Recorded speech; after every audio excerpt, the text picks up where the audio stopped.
Assalamualaikum warahmatullahi wabarakatuh. Alhamdulillah tepang deui sareng simkuring carita ilmu kita di SMP Negeri 3 Cileunyi Kabupaten Bandung.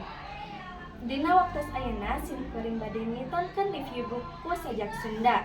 Judul bukuna Hairul Tanjung Si Anak Singkong karangan Hairul Tanjung nu diterbitkan tahun 2012.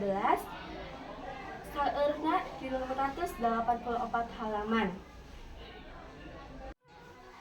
Hairul Tanjung Anak Singkong.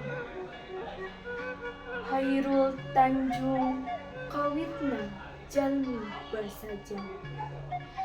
Sanaos anjeunna kiwari Nanjung luyu sapertos jenenganana. Kalantar tokoh luhur ilmu rea harta dipisera rahayat katut ajabat sadina. Hairul Tanjung hiji tokoh anu gede ajen jeung wibawa. Ajrih ku pangorbanana dikawit jalmi biasa dugi ka janten pangusaha. Sok sanaos anjeunna lulusan kadokteran, tapi anjeunna langkung resep janten pangusaha. Rohaka ningal cita-citana, sanes mung ukur kanggo nyalira, tapi hoyong ngangkat ajen nagara. Anjeunna mah satiap ngalaman gagal, pajarkeun eta teh palajaran. Sangkan urang bisa mikir, nyiptakeun usaha anu bakal manfaat keur balarean. Nepi karahar ieu nagara ngarasa bangga.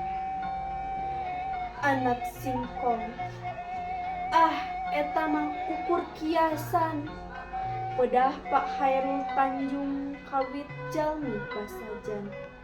Ayeuna saha anu teu uningan, anu kawitna icalan asongan, tos tiasa ngabuktoskeun cita-cita.